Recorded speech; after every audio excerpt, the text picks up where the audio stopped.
Hello, it is Thursday, December 20th, and today is a heater. I'm going to be honest. I went to the Colts facility with Mr. Foxy. Put a couple lav microphones on. Yep. Lavs? Yep. Yes, sir. Lavalier. Thought for a long time they were lobs, like a wedge. Turns not, they're lav. I learned that today as well.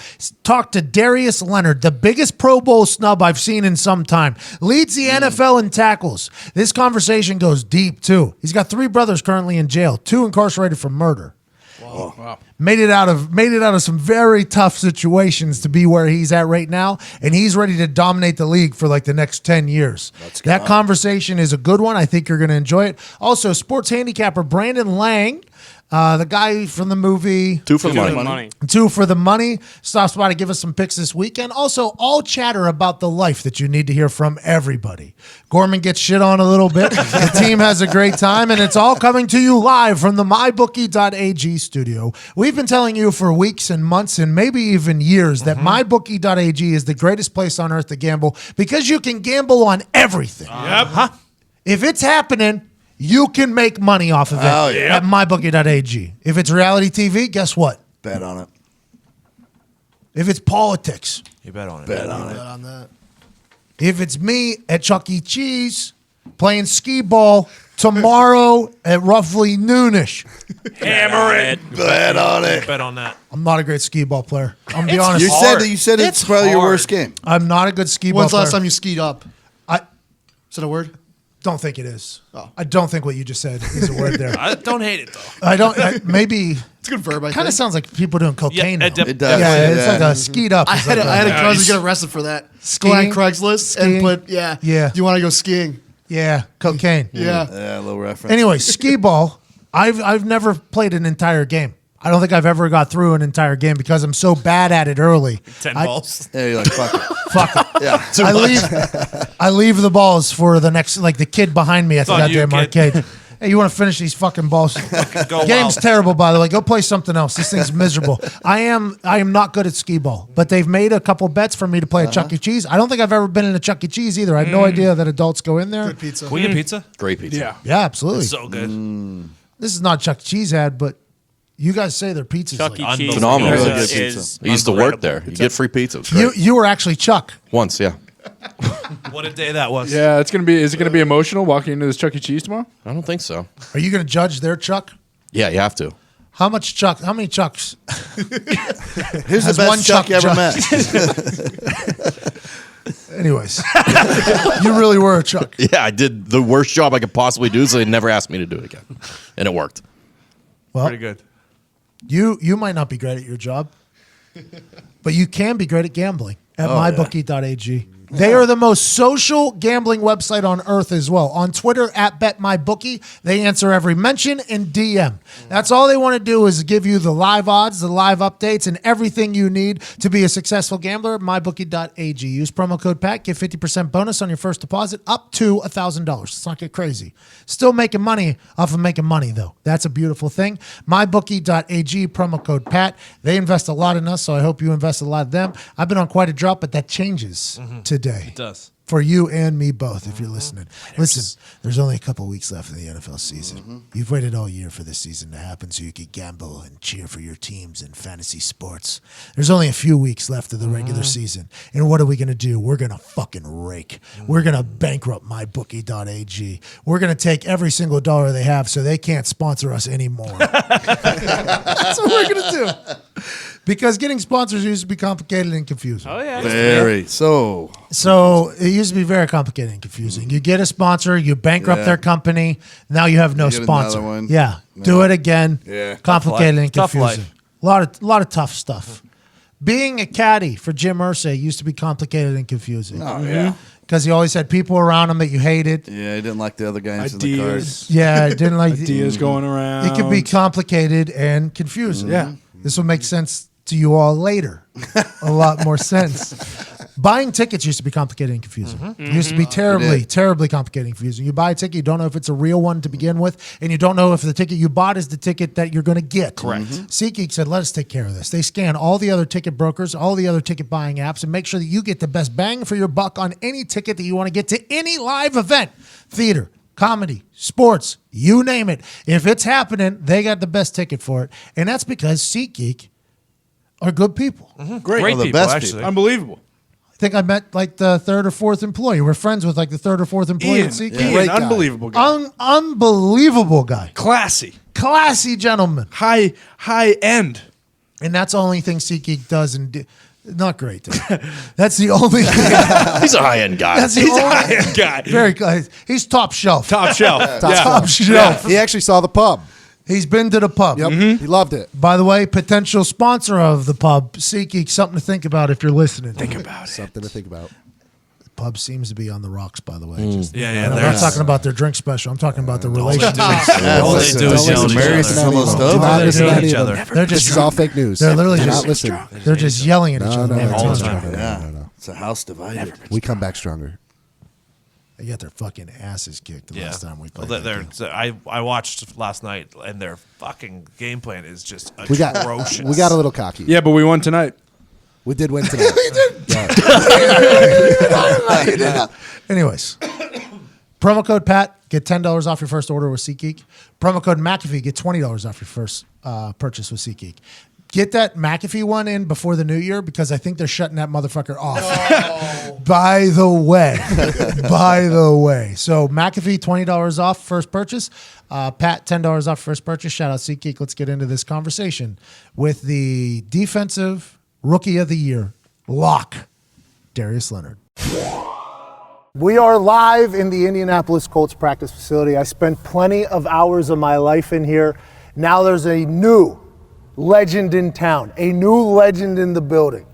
This guy leads the NFL in tackles by 22 tackles. That's more than a fucking game's worth of tackles. Just absolute dominating in his rookie year out of South Carolina State. He got snubbed from the Pro Bowl, which is a bunch of bullshit. Pro Bowl doesn't matter anyways unless you got bonuses on the line. Ladies and gentlemen, the Maniac, Darius Leonard. How you Thank doing? you so much. Thanks for having me. No problem. So a lot of people might not know you because you kind of came new into the scene here this year. I had no clue who you were going into the season.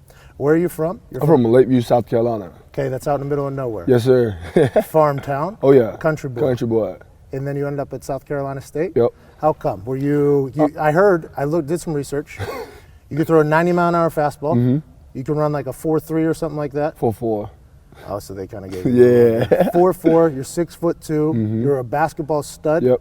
football stud, and you go to South Carolina State. Why is that? Because it came down to my very last test score to be qualified, and it came back 2 weeks after signing day, so a lot of teams didn't want to pull that trigger if I wasn't going to be able to play that first year. So South Carolina State was the only team that kind of offered me a partial scholarship. So you end up HBCU, South Carolina State.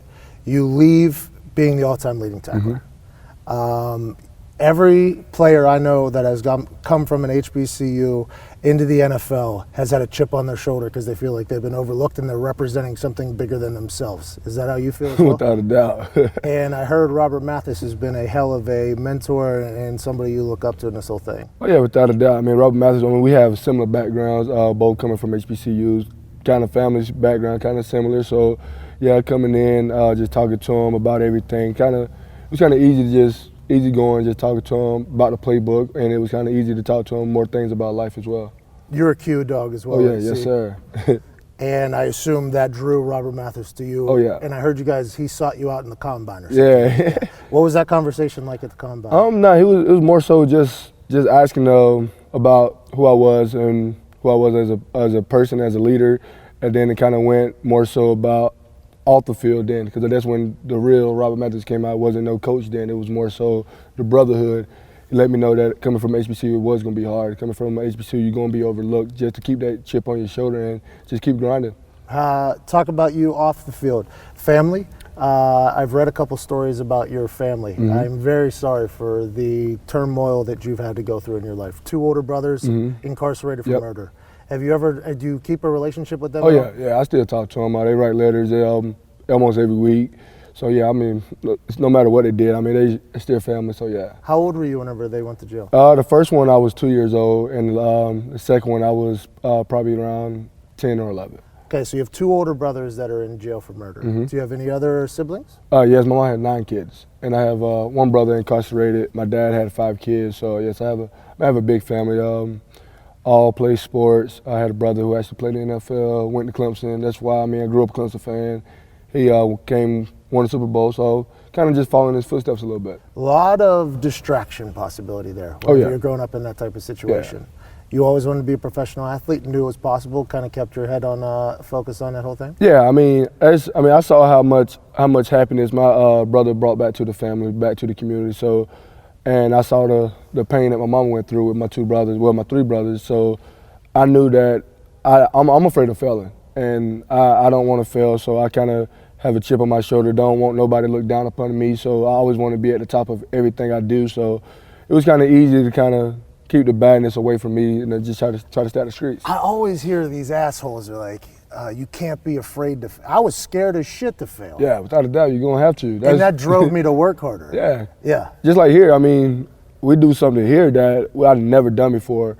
We watch film in front of the whole defense, and we point out every mistake in front of the whole defense.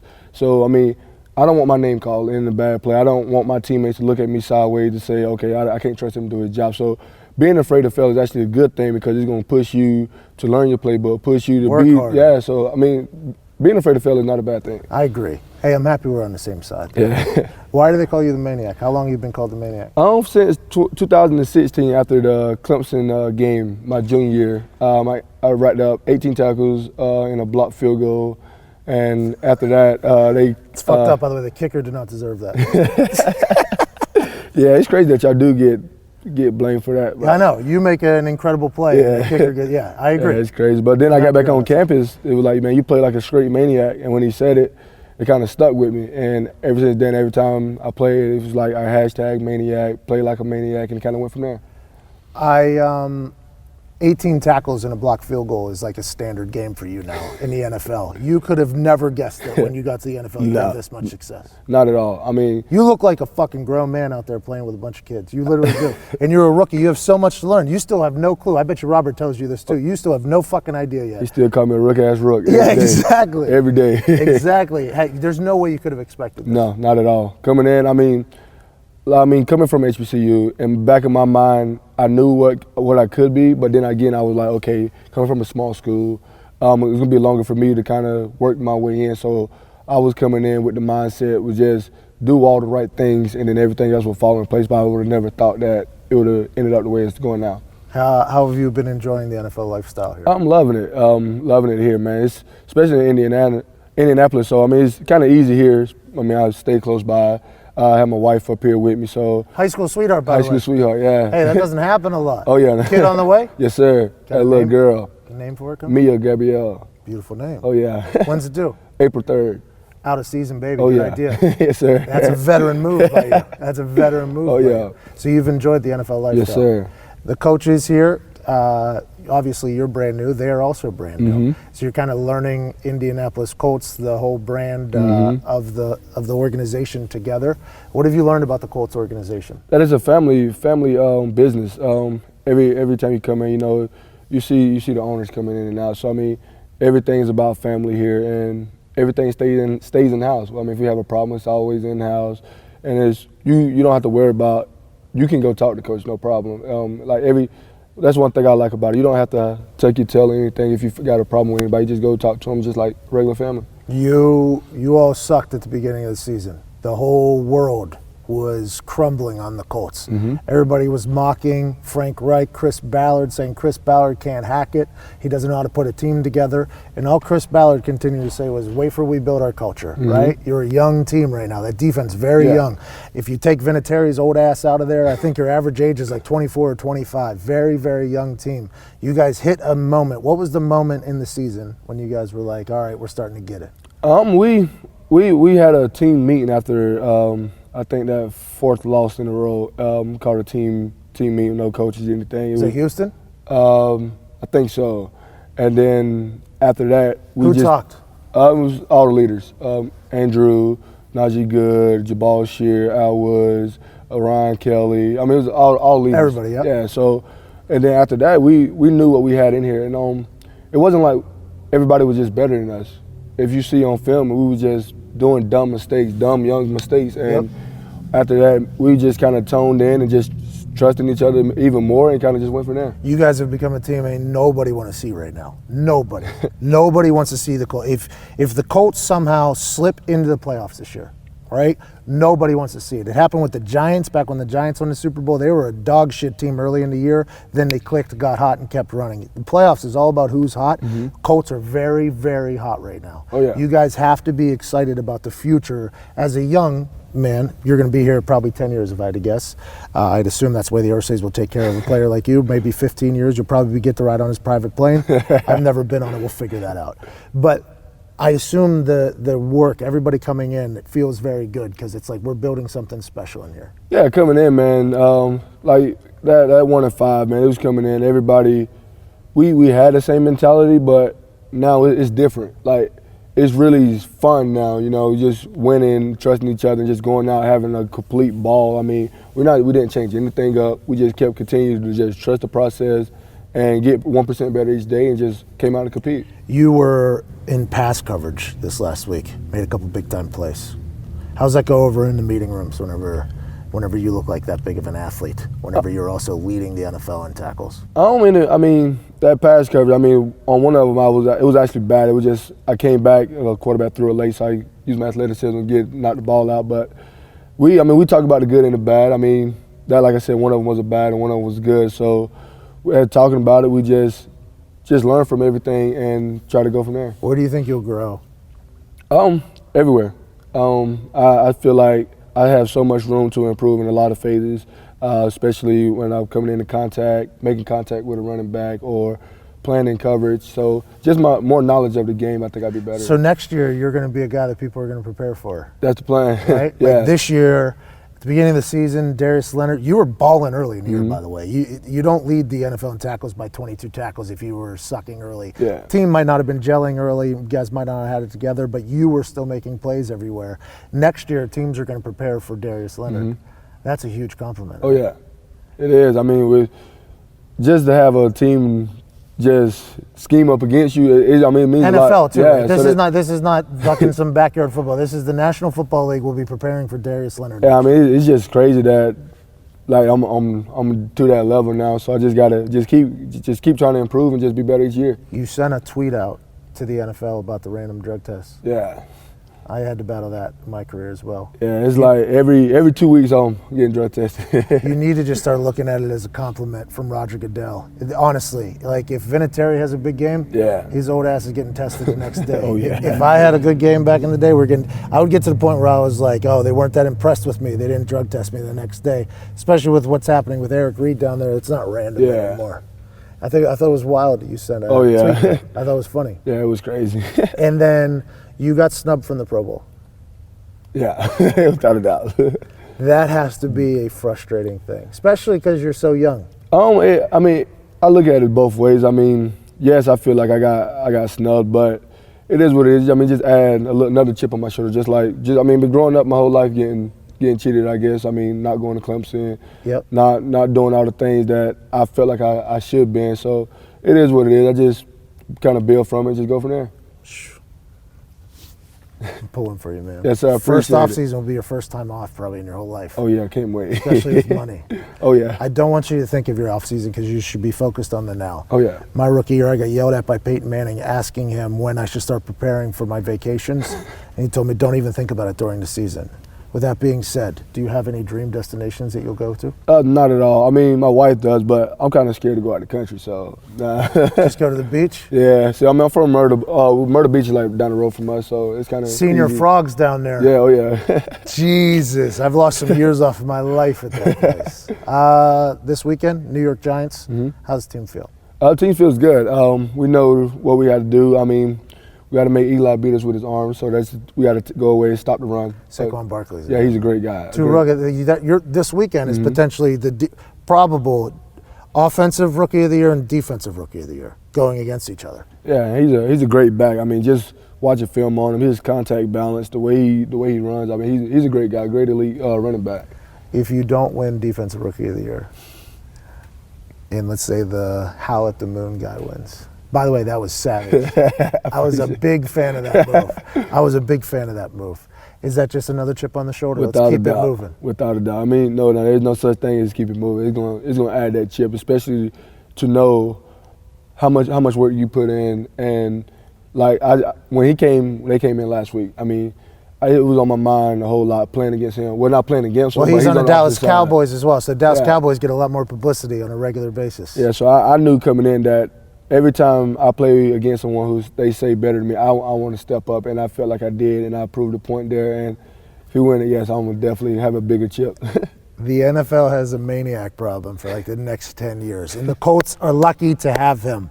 Ladies and gentlemen, the leading tackler in the NFL, biggest Pro Bowl snub, defensive rookie of the year, and I'd assume a future perennial All-Pro. If you might get All-Pro this year and not make the Pro Bowl, by the way, which is very interesting. All-Pro is the media people. Mm-hmm. Pro Bowl is a bunch of publicity bullshit. I think you'll probably be an All-Pro if I had to guess. I hope Should so. be. Should be. But if not, you will be for like the next 10 years. Ladies and gentlemen, from South Carolina State, in the town of, Orangeburg, South Carolina. what was your hometown? Lakeview, South Carolina. Lakeview? Mm-hmm. Out in the middle of nowhere. Created a animal. Ladies and gentlemen, Darius Leonard. Thank you so much, dude. Thank you. Appreciate you, man. It was really cool chatting with Darius Leonard there. Went into the Colts facility, by the way. Foxy and I went in there. Yep. It's my first time back in there in a while. Wow. How'd it feel? Yeah. There were some offices I walked by where there was some real hate that I still had. Hey, no, but you should have seen it. Heads were just popping up everywhere when they saw Pat. It was, I bet. It was really cool. Got to see some of the janitors, custodian people. Good to see them Nice. again. The punter see you? I didn't see Rigoberto. I sold old ass Vinny though. I sold old ass Vinny. He was talking to Uncle Jesse, the banker. So there's some money situation happening there. With Saw Vinny. the other media as well. Saw the other media. Walked in through the media entrance. Took a shot at them. It was nice. Literally, Evan and I, they've remodeled the Colts facility since I've been there. By the way, very nice. The place looks very beautiful. State of the art. They're taking care of that place. Definitely. It looks very, very nice. But I went in through the media entrance where all the press conferences happen. By that point, all the media is already in there. It's a small room, and the door, it's like you're letting in light into the room. So anytime you walk in there, everybody in the room is looking. There's no... Who's coming in now? Yeah, and I did not expect that, by the way. I got pretty vitamined up right before we walked in there. I did not expect that, so I opened the door, and it's just every media member basically in Indianapolis is just staring at me. And me and Foxy, I'm like, oh, hey, how's it going? I go dap up Wells from ESPN.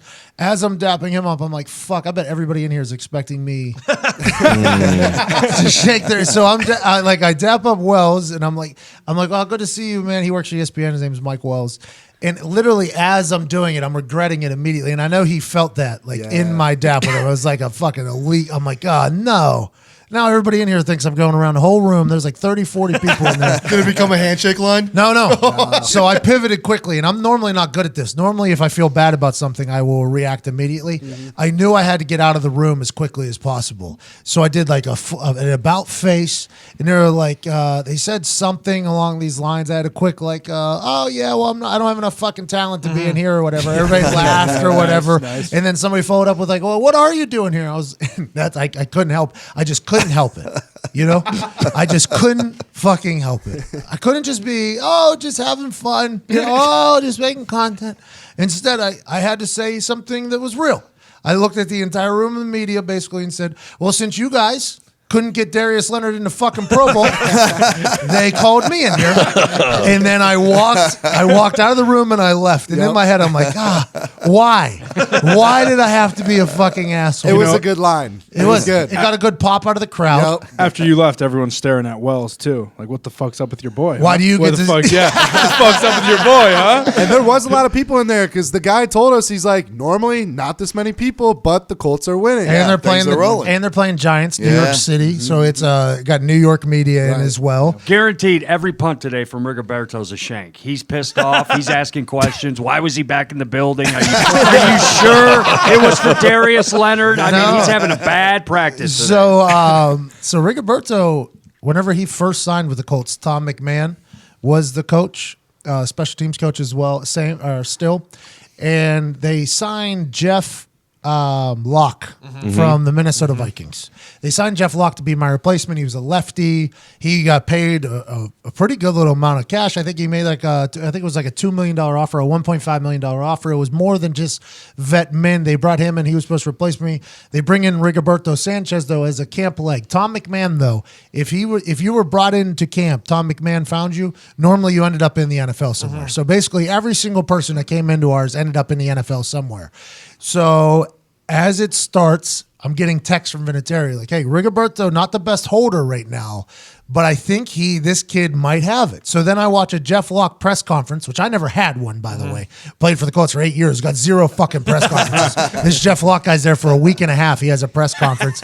And I'm watching his press conference, and I don't want to say he took a shot at me, but he kind of took a shot at me. He was like, well, I was in the NFC. I never really got to see Pat, anything he did. I know he's active on the internet, but that's not me. I'm just here to kick good balls. I'm like, kick good balls? You couldn't hold my fucking jockstrap, Jeff Locke. You should have been watching my film if you want to learn how to be a better fucking punter. You want to get a $1.5 million deal, a 1-year deal, maybe something else. I was pissed, right, when I watched it. I'm like, this motherfucker. But I'm the one that chose to retire, so that's the NFL. That's going to happen. I'm going to be replaced, right? But I had a little bit of a bad taste in my mouth for this Jeff Locke guy. Sure, yeah. So then a couple months go by, and I guess Rigoberto's holding wasn't as great. It was like he was nervous. He didn't have the confidence in the holding thing, and he knew he wasn't being brought in for a job.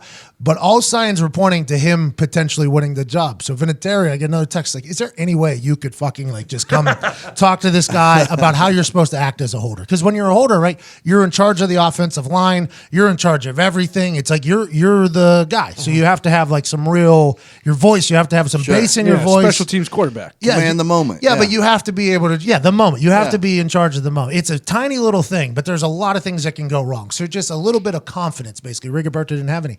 So they brought me in like a week before his rookie training camp, and I went out there and I hung out with him and Tom McMahon and Vinny was there for like 45, 50 minutes. And I was listening to the sound come off his foot or whatever. He wasn't very consistent at the moment. He was kind of hit or miss. But I talked to him and I was like, by the way, get this fucking job. I hate that other fucking And he was like, I'll do everything I can, man. And I fist bumped him and I walked away. And I've had nothing but respect for that kid because he was not supposed to get the job. He was not supposed to get the job. He literally outworked Jeff Locke to get the job. And I like Rigoberto a lot. Should have made Pro Bowl this year probably. If he had a little bit of bigger name, he would have made the Pro Bowl. Who did make it from punter-wise? Michael Dixon made it for the NFC. AFC was Brett Kern from the Tennessee Titans. Yep. I've called him now for the last 2 years the most underrated punter in the NFL. He was unbelievable, but nobody knew he existed, basically. Because the Tennessee Titans, although they're in Nashville, which is a cool, banging city, ain't nobody know anything fucking about Nashville or the Tennessee Titans. They're just like the Colts, kind of a small market team. Right. And things that nobody knew. I'm proud and happy of Brett Kern. Also, Michael Dixon. It's hard to make it there as a rookie. Very difficult to make as a rookie. That's what we were just talking about Rigoberto, but he had obviously a spectacular year, primetime games, did a lot of magical things, and probably the entire country of Australia voting for him. Behind him. You know, Doesn't hurt. With Doesn't Brett hurt. Kern, too, is the Titans are very for the brand on the Twitter. Very for the So brand. then pushing Brett Kern and for the brand might have helped a little bit as well. Michael Dixon also very much for the brand man. So, and Janikowski as well. So I think, maybe something to think about. Maybe something to think about for that building I was in today. No, I know. Maybe that building I was in today. Yeah. I think we only got like 15, 20 of the teams to tweet out for the brand on a pretty regular basis. This one They wasn't might one of them? think about it. The Colts are. I don't think the Colts are. That's weird. Saints very. Oh, yeah, the Saints brand, are. too. Ravens very for the brand. Very much. Very much. Titans very much for the brand. Bears. Bears very much for the brand. Guskowski. He's for the brand. He is? Yeah, Goskowski. What about him? I've gotten text messages from Stephen Goskowski before. Oh, really? Nice. About laughing about something that I've done. Oh, well, that's good. I like Goskowski a lot. I met him out at the Pro Bowl. Good guy. Good guy. Speaking of Pro Bowl, do the right thing. I'm looking right at you. Write a letter to the league and step down from your appointed quarterback he's right. position in the Pro Bowl. Well, if you're Tom Brady and Andrew Luck is sitting on the sidelines, you should be Tom embarrassed. Brady tries to get out of You every should Pro be Bowl anyway. embarrassed. Yeah, he's for only that. played in two. You should be embarrassed. By tries Either to way. get out, by the way. He's probably in a Super Bowl. Yeah, either way, they're gonna need a Brady replacement anyways because we're gonna be playing in the Super Bowl Still a this year. slap in the face. You I- want the first vote in, Pat. Hey, man. Mike Florio had a hilarious tweet last night. He said, I forgot that tonight was the night where players were picked for a game in which they're going to spend the next few weeks trying to get out of, it was something along those lines. So true. So true. Your first Pro Bowl, very excited to go. I was eager. Couldn't wait. We just lost by 50. Potential deflate gate. Can't wait to get out there. Go to Arizona, out in the middle of nowhere. I was like, this is nothing like what I thought it was. That Arizona Pro Bowl, first night we're there, have a whole seminar symposium basically for congratulations. Here's how this works, blah, blah, blah. Then the local sheriff gets up there. Local sheriff gets up there. Say, with the Pro Bowl here, and the Super Bowl here, know that there will be a lot of sting operations whenever it comes to certain aspects of our society or whatever. So keep that in mind whenever you are doing whether it's drugs, prostitution, whatever it is. Know that we have a lot of things set up. So for your protection, they were spin zoning it that it was for our protection. Yep. They were saying it strictly to inform everybody in the room, like, hey, dummy. They give you a heads up. Careful what you do. But they were spin zoning it as for your protection, obviously. What, I think 6 days later, Warren Sapp said, I told that one bitch to get out of here. Warren Sapp got busted, I think 6 days later. He didn't listen. He didn't listen. It was like, Warren, I think you were in the same meeting I was whenever they said that. It was, but the second Pro Bowl, when you make it to your second Pro Bowl. Yeah. You're trying to get the fuck out of that one. Unless you're Drew Brees. Drew Brees is Captain Pro Bowl, man. That guy, everything he does is right. Every time, I said that the other day, it seems as if everything Drew Brees does is right. He sent a commemorative. Yeah. Commemorative. Yeah. Feel real good about just pulling that one out of the back. You know what I mean? That one was deep back there. He sent that commemorative ball to everybody that's ever caught a touchdown. That was cool. Cool. Cool. I think that's everything. very cool. Everything he seems to do is right. And then somebody was like, not those diamond operation. Was Drew Brees a part of some diamond operation? Brew. I never heard that Oh, before. she's I have no 14? idea. Brew was working with Blood Diamond? I'm telling you, I got 15, 20 tweets of people mentioning diamonds with Drew Brees. It was a jewelry store. Okay. That it may have been some Fugazi stuff that was sold to Drew Brees, is what it is, and he spent $9 Fake million. jewels? Oh, so he got taken. Oh, so Fake he stuff. got beat. Yeah, he Yeah. got, That's not but his he fault. sued. Oh, okay, so he's not the one selling the $9 million worth of bad diamonds, though. He invested He would $9 mix million. up in that blood Oh, diamond he game. invested in it. Oh, so he was making money off of the fake diamonds because he was an investor in it. So that's why I love the internet, by the way. They know everything. That's why I love the internet. They get to the bottom of it every time. Because that's just 15 random people probably scattered around the country just being like, no, Pat. And once you see it 10 times, you're like, well, what the fuck is this? Because there's 100 oh, Drew Brees is the best. Drew Brees is the best. But as you scroll through, there's not with the diamonds. And I'm like, I don't even know what that could possibly mean. Then you scroll through and there's another diamonds though. It's like, whoa, what the fuck is up with these diamonds? Turns out he was a part of a Fugazi, huh? That happens. Fugazi. Hey, that happens to the best of us. Yeah, Unless you you've don't got a know real where eye it's for a going. diamond, you can't tell. It's hard to tell.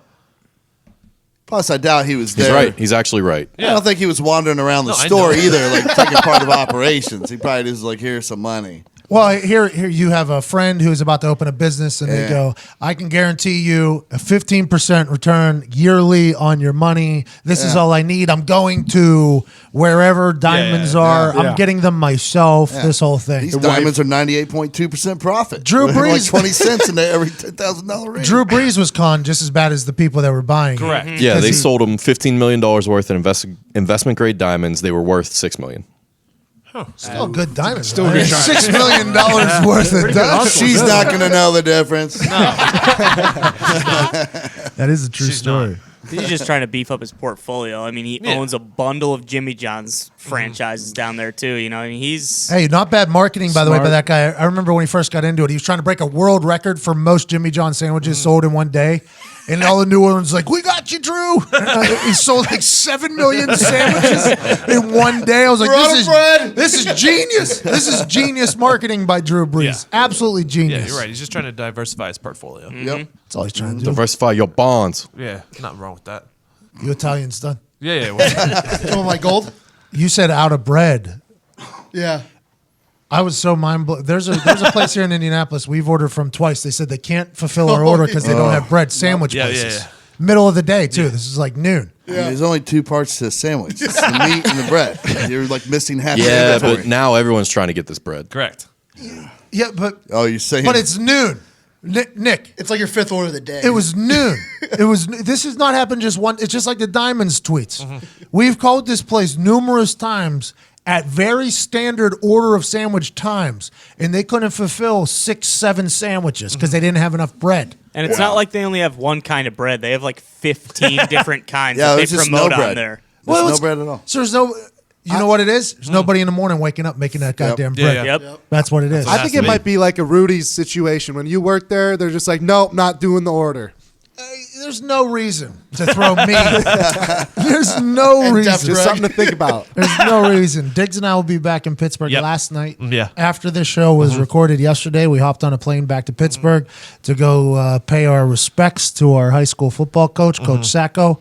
Rest in peace to him, man. Going to be a lot of Italians in this place. Yeah, he was an incredible dude. He cared about the players as much as he cared about the game. He taught me everything I knew about it and so much more about life, like just how to conduct yourself as a human.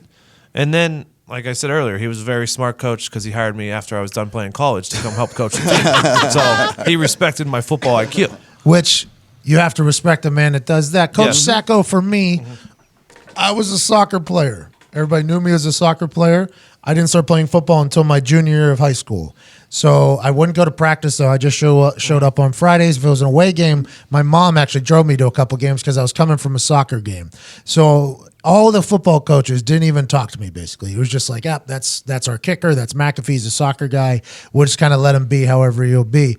And Coach Sacko was the defensive coordinator. He was my actual first football coach. He was the only one who came over to me on the bus. If I was on the bus, he would come sit next to me. If I was on the sideline before the game, he would come talk to me, coach me up. If I did something during the game, he would coach me up about the unwritten rules of football, about how to earn respect in the locker room. And he really shaped he shaped a lot more in my life than I think he could ever imagine. And he passed away so sudden and so young. It was just a shame. So we're going to go pay our respects for sure. I might be crying last night. I don't know. I've been seeing a lot of dead bodies lately, and I don't appreciate it. I don't like it. This is the worst part of this whole life thing. But also, on the flip side, very much a perspective putter. Yeah. I mean, the details haven't come out fully, but they're saying he had a heart attack and just died on Sunday, just passed away. On Saturday, he had no idea that was coming. No idea at all. That's how short it all is. You know what I mean? Like I said, my parents were at a party with him last week, so he was fine. And he had no idea. He was just enjoying his life, having no clue. And that's something to think about if you're out there and you're just like if you're just a miserable, you have no clue what's coming tomorrow. Change it. Change whatever you're doing. If you don't like it, change it. And I'm not going to get too hoity-toity here and tell you guys to go change your life. But if you're not happy, you could be dying tomorrow. Legitimately could die tomorrow. Think about that. Could be worse. Whenever you make your decisions on what you want to do each day, remember that this could be your last day. And it's been happening. It's been hitting close to home, but it's a real thing. And with that being said, we're going back to Pittsburgh. I'm definitely going by Rudy's. And every time I go there, I eat like 5-6 sandwiches. And I don't know if we're going to have enough time to sneak them in there.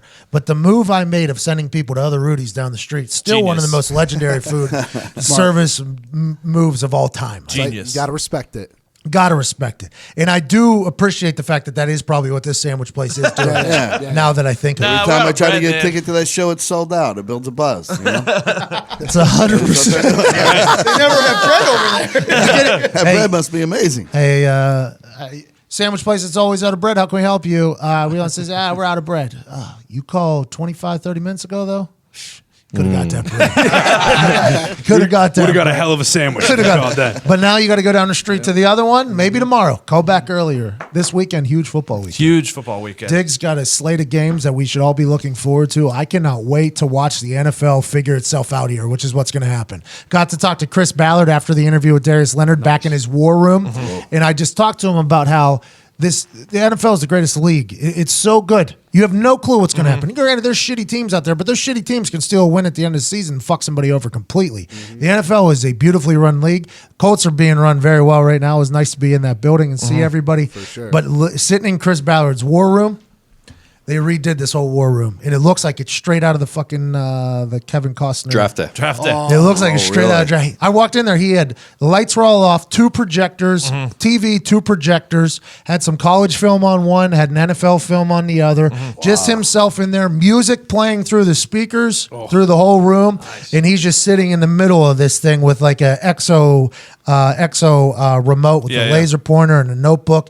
And the music was upbeat, by the way. It was like an upbeat music. He was in there. They say he just lives in there. Like that's just his. Dude. That's awesome. If your whole job is basically based off of you drafting players, so watching hundreds of players in college and then picking up free agents, that's your entire job. That's pretty much all you have to do is watch film. So I think what happens is normally that guy has scouts, right? Correct. Those scouts hit the ground. They report back. Here's our top 5 guys or whatever. Players, yep. Yeah. He said he doesn't enjoy the reading of reports thing. He said he has to see it. He said, I'm not much of a learner whenever I just need to see it.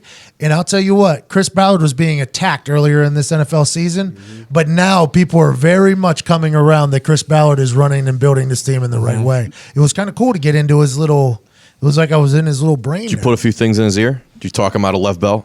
I brought up Left Bell.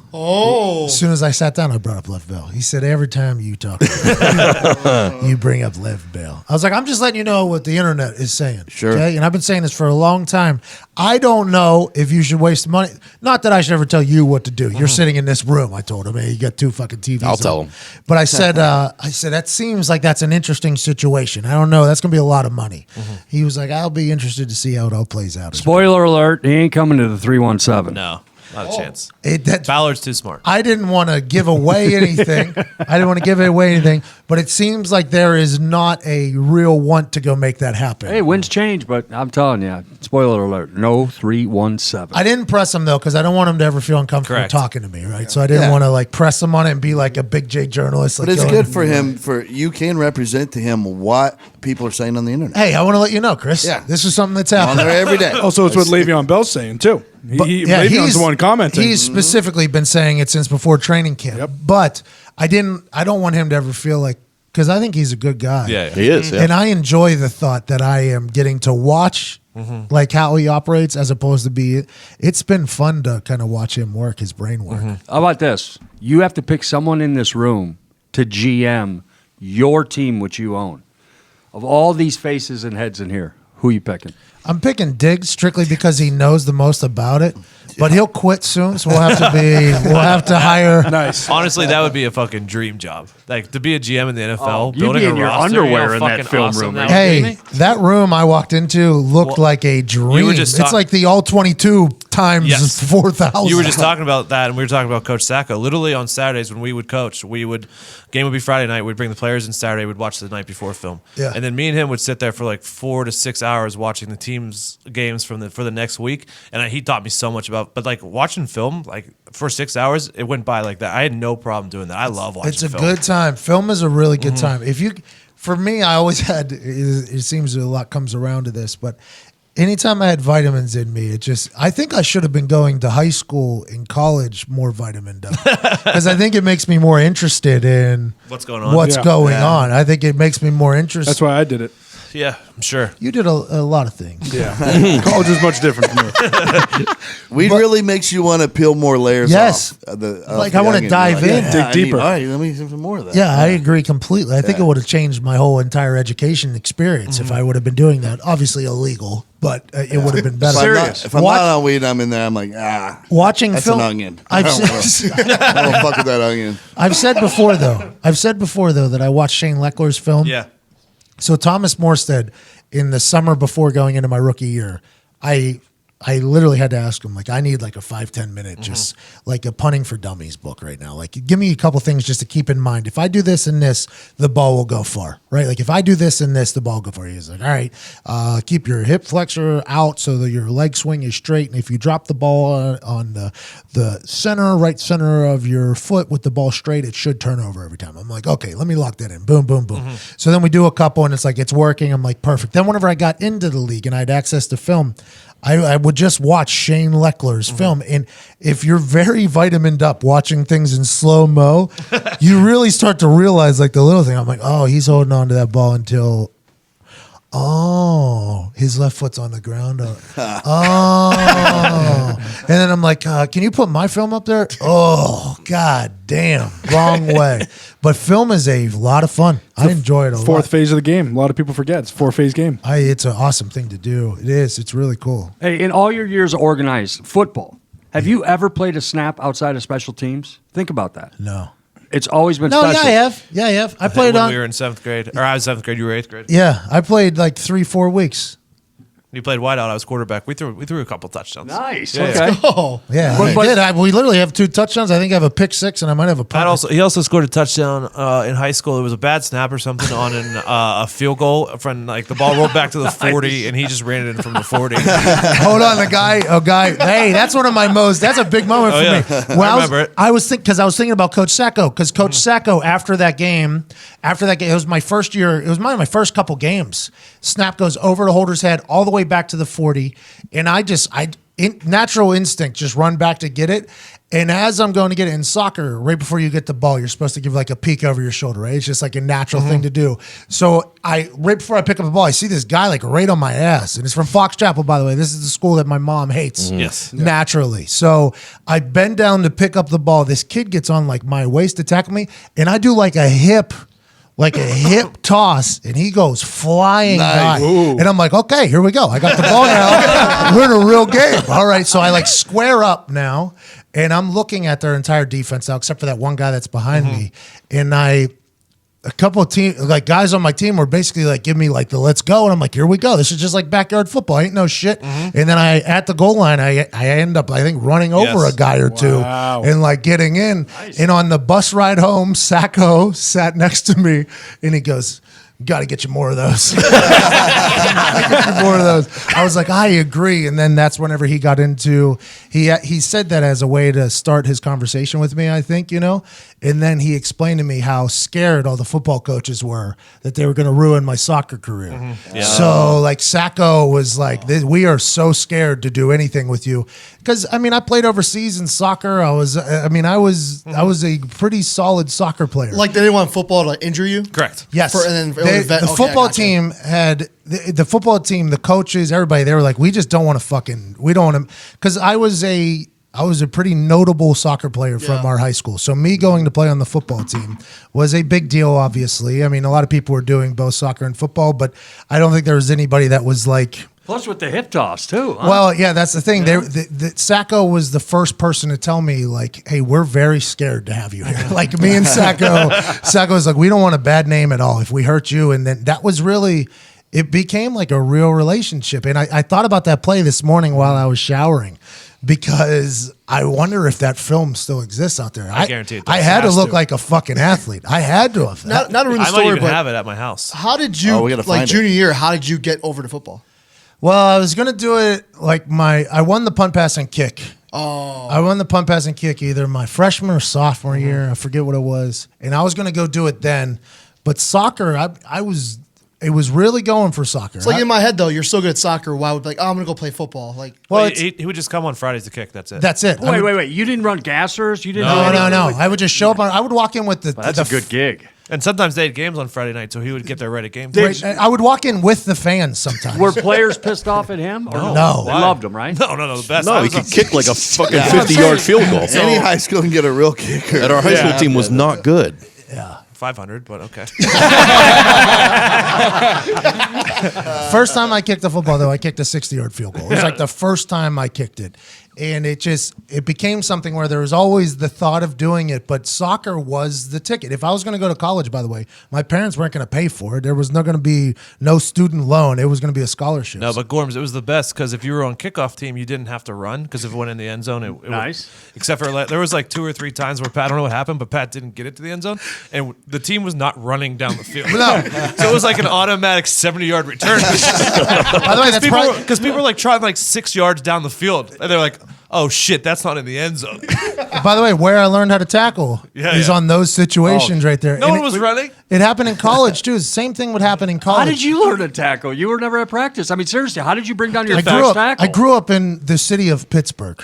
Okay. A lot of backyard swivel. football. You played a lot of tackle We play football. backyard football. I mean, we play a lot of football growing up. I think that is a huge difference between back in the day and now because video games are so good. I mean, the temptation of video games wasn't as great back in the day. Right. So there's a lot of outdoor activity. Well, I played backyard football. We played kill the man with the ball or whatever almost every day. Kill the carrier. Oh, yeah. I played. As soon as I- you tackle, you throw it up, someone else gets it and runs around. I played some form of football probably 4 or 5 days a week growing up for like a long time in my life. So I was never scared to tackle, but in a game you always, as somebody who hadn't played football with pads and shit, like I had no idea how to put the pads on. I mean, that was the classic. I mean, those stories happen where Nigel, in a replacement has no clue how to put the pads on. I had no fucking idea how to put those things on. But then once you start, you don't really know until you get your first hit with them. And I don't think my first hit was until like a real game.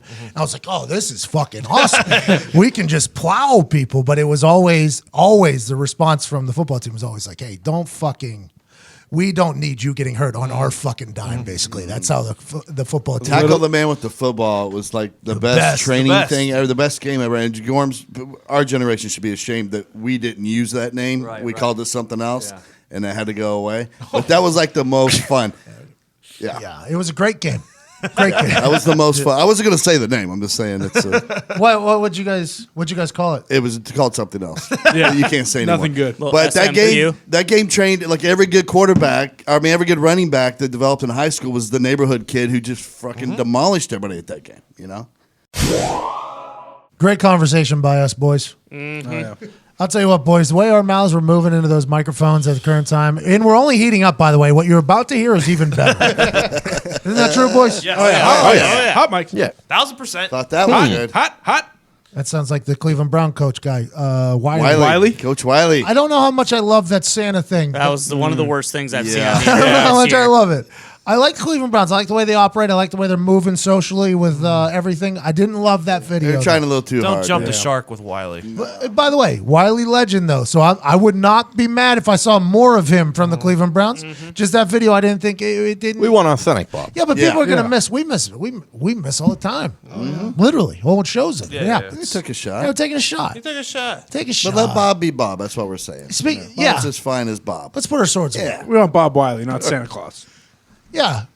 Tim Allen's our Santa Claus. Exactly. Bob Wiley was attempting. As soon as I see Santa, I see Tim Allen. Bob Wiley had no chance. It's like it's already been done, bro. I like that they took a shot, though. Yeah, I respect Keep it. trying. You know what people should do? What? They should take a shot on a different type of chewing Yes. Well, that's the operation. Yeah. That's the truth. For anyone that dips, I know that one of your New Year's resolutions is going to be quit using tobacco. Oh, yeah. Every year. Every year it's going to happen. I want to get in shape. New Year, new me. Nah. I want to quit chewing tobacco. New Year, new me. Yeah. Nah. Always back out. Yeah. You know why? Because you're addicted to the ritual. Yeah, and you never get Correct. that traditionally with when you quit. tobacco-free dip. Yes, exactly. You keep the ritual, but ditch the tobacco with Black Buffalo. Black Buffalo is the only tobacco-free dip with nicotine that delivers the same experience as traditional products. The flavors, texture, color, metal lid, and the nicotine all feel the exact same. That's nice. Just without all the bullshit that tobacco brings with it. They sell exclusively on their website to United States and Canada. Oh. Hey, Canada. big. Our little brothers That's up big. there. Our neighbors. The town of Canada. Shout out to them. So if you dip and you haven't tried Black Buffalo yet, now's the time to do it. Yeah, you got to do it now. Now's the time to do it. Head over to blackbuffalo.com and for a limited time only use promo code HOLIDAYS, HOLIDAYS, to save 25% off your first order. Also, follow them on social media so you don't miss important updates at Black Buffalo Inc. That's blackbuffalo.com, promo code HOLIDAYS. And holidays are a time to give and receive gifts. Do both. Give a gift to yourself to receive. Get rid of the tobacco and start with Black Buffalo. You'll love it. This whole office is made to switch. Yeah, make your life better. I'm excited to start using it January 1. January 1, also a good time to get the finances in order. Hopefully a little appetite suppressant. Oh, didn't even Nicotine's think good about for that. Nicotine's good for that. What did his face do? He smoked cigarettes. ate Cigarettes and apples, baby. Christian Bell. Get ready for the yeah. machinist. up? That's what you and Todd are Oh, doing. believe me and Todd have a whole type of things cooking up. By the way, January 1, begins the weight loss challenge of all weight loss challenges. Till January 31st, 4 men will attempt to lose weight. Todd McComas, Diggs, Zito, and Foxy, by the way, new manager. Foxy, Zito's new manager. By the way, I relinquished the role of manager of Zito. Recused yourself. Because I think I'm giving the money, so I should probably be out of the thing. It makes me happy. But also, I think me being an independent observationist, bounce around guy, is a team good, to team, is a good idea. Also, I saw the pub falling apart. Yes. So this is a way for maybe Foxy and Zito and the pub to come That's together. just being a good manager. That's what I'm saying. I did this for the pub. What a Pub's doing fine. The pub Pub's is doing fine. we're We thriving. we got the former champ here. He's going to bring the 10 grand home, and we're going to have a new bar. I mean, it's like a couple whose marriage is ending talking to their kids. Wow, Fox it's fine. It's fine. No, it's not. I see you fight every night. Every night. I will say we forgot one person in this competition. Tim Most McAfee. important. Yeah, yeah. Yes. Tim McAfee and I'm Ty behind him Schmidt. 100%. Yeah, the competition's already over. Look at that. Zito's behind Tim McAfee. 100%. I know what Zeet's doing. Zito, He's conflict he's of locked interest. in. Well, Foxy, He's you're already locked spending in. Zito's money on No, the new bar. he's the one that said that. He said that a couple on times. Yeah, but he's 100% behind another. This is what I'm saying. The pub has no communication issue. No, that's a team issue. That's not a that's not a pub I know what issue. Zeet's doing, Okay? all right? He's going to hype Tim up just to slide right under the carpet and win this thing. That's a team. That's Team Zito. Okay, that's not a pub issue. We're fine. We're Yeah, golden. but baby. I wanted to make sure that 2/3 of the pub were together. You know what I Yeah, mean? well, you got to talk to them then. You I gotta do talk appreciate to them. that. Yeah, but it felt like I will say is- the pub is 100% behind Tim for this for this challenge. Really? Yes. Interesting strategy. What does this even mean? The pub is backing him. The pub. You're So the building, competitor. the building is backing, like Yes. the house that should be condemned. We're is- putting a portrait up of Tim. We talked to the house, Yep. and the house wants to be behind Tim. The house doesn't want to be behind the involvement of any of Todd. its residents or of committed getting to. better potentially. Yeah. The house doesn't want to get better potentially at I all. don't know if the pub can get any better right now. Yeah, right, yeah. Seriously. I think it can get better. I think it can get better by investing in it. Yes, smart. If you guys don't win, which I think is very likely, all of you will probably lose. No, Because Tim's winning, yep. Well, probably because of that, but also the pub has this funny way of losing mostly. Yeah, sometimes. They do. Choke. They have a funny way of losing. Not often. A misstrategy Yes. Yep. of some sort of communication A failure. lot of confidence from the pub. Misguided confidence. So, yeah, it's false confidence. It's a beautiful thing. A lot of people survive a long time with false confidence. There's nothing wrong with you guys having very fake confidence. Strong-willed. See, Zito? There's nothing wrong with having faux confidence. No Full confidence, not bad. But you guys should have real money in your pockets. I like that idea. You should have real money in your pockets. And I have a brilliant way for you guys to invest in your futures. Tell me more. That's Invest in yourselves. Yeah. Invest in the pub. Robinhood is an investing app that lets you buy and sell stocks, ETFs options, and cryptos, all commission free. Big crypto guy. That's pretty nice. Ty, what were you saying about ETFs earlier? I mean, that's all that matters anymore. Yeah. You know? ETFs. Yeah. ETFs. It's the future. It's all about ETF. You can buy and sell ETFs. Nice. Finally. What? They strive to make financial services work for everyone, not just the wealthy. So the pub, they're trying to strive for you. Thank you. Non-intimidating way for stock market newcomers to invest for the first time with true confidence, not fake confidence. See? Not fake. True confidence. That's good. You need that. Simple and intuitive, clear design with data presented in an easy to digest way. Robinhood is a no commission fee operation. Other brokerages charge up to $10 for every trade. You kidding me? That's true. That's true. I've seen it. Todd's Wild. seen it. Todd's seen My it. friends bitch about it all the time. What did that one guy say at that one thing? $10 a transfer they get from me. And I'm Yeah, like, it's what are tough. you fucking kidding me? And then $10 a transfer? What a sucker. That's insane. Weren't you guys- Pissing it away. I wait. used to have to deal with that. But weren't you at a buffet? You were at a buffet. The guy dropped his phone and thing because he Oh, was talking yeah, about with the it. waffles. With that thing, remember? Yeah. Yeah. Crack the screen. Yeah, and then so not only were they charging him $10 per transfer, they also owe him a new phone because he broke it bitching about it. Yeah, the least they absolutely. could do. What did fall into? He didn't even have the insurance. He's got to buy a whole brand new phone. Shit. This guy doesn't make good decisions. Kidding me? No. No, he's giving away $10 a trade. He's a bad decision maker. What did it fall in? His phone fall into there?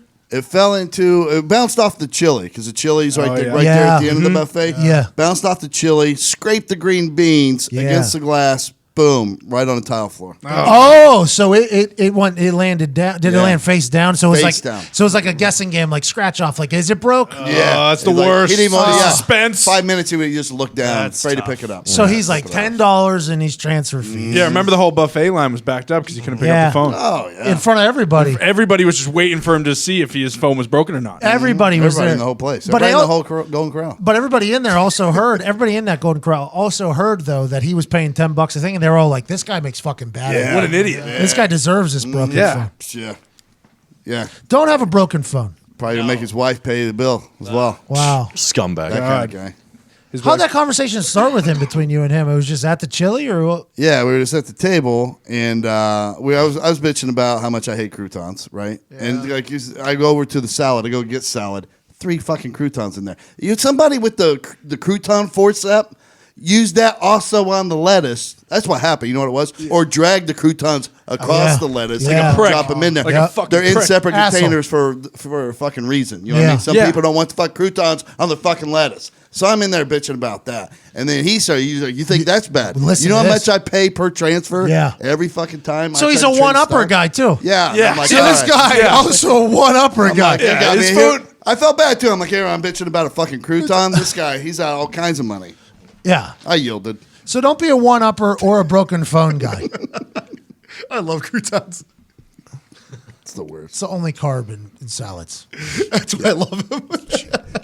I'm a big crouton guy too, by the I way. fucking love. I don't know how they're made, but I love them. It's just what? Fried bread. Just like bread, yeah. Is it fried bread? Yeah, bread with like really good Deep seasoning. fry it. That's what they get. Yeah, Italian seasoning. Yeah. The Italians. Oh. Other brokerages charge up to $10 for every trade, but Robinhood doesn't charge commission fees.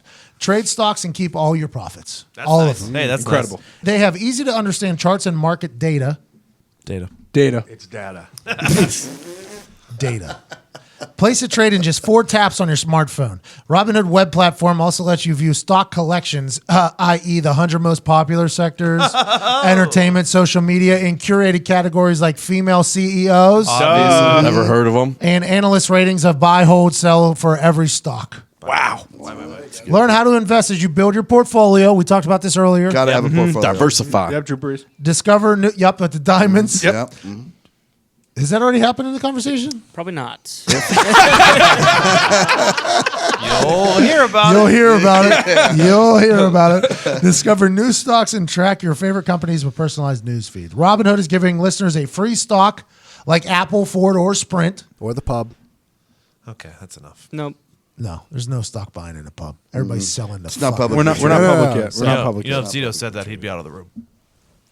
What happened? Foxy knows be who you can afford to be. Yes. Foxy knows Yeah, of course. to build your portfolio. Sign up at McAfee.robinhood.com. That's McAfee.robinhood.com. Let's go. Shout out. Let's get back to this conversation. By the way, that guy who broke his phone, fucking real jag. Real fun. He deserved it. Ladies and gentlemen, joining us now is a man whose life is a real life blockbuster. Matthew McConaughey, some other guy, 2 for the money. He's a sports handicapper. He was a friend of our Sirius show. He married the professional adult ballerina that was at the Pink Rhino in Vegas. He's a legendary human being. He's going to give out some picks for us all to get rich this weekend. Ladies and gentlemen, Brandon Lang. Not bad, actually. Spearmint, first of all, not Fuck. pink, but that's fine. It was you're in the neighborhood. I would say the guy that came on last year and shocked the world when on our first show together told us that Loyola Chicago would go to the Final Four. He has joined us today to give us another sleeper right now in college basketball for the Final Four. Duke. And it just so happens to be a team I had last night, but we'll get into that later. Hey, I completely forgot about your Loyola call. That was one of the greatest calls in the history of sports gambling. Everybody said that you were a dummy. I got a lot of people tweeting me, telling me this guy's a fucking idiot. And then lo and behold, that 100-year-old nun and that basketball team won on that run, and just in Brandon Lang's name. Yeah, and I got it. Well, we'll segue right into it. Last night I had a nice play on Buffalo plus the 3.5 at Syracuse. They won the game outright, pulled away in the second half. This is a Buffalo team that returned 6 of their top 7 scorers from last year. It's a team that knocked off number 4 seed Arizona last year. They are filthy. They are loaded. They're now 11-0, ranked 15th. Probably going to move up to 10th if they can go on the road Friday and beat Marquette. Their coach said before the game last night in my research, we lost to them last year, 81-74. I felt we were the better team last year. I feel we're the better team this year. You gave me 3.5. We money-lined them, and they went out there and turned a 4-point deficit with about 4 minutes to go, and my boy Massengale just lit them up for 25. Yo, Massengale gets hot. Massengale gets hot. You got no shot.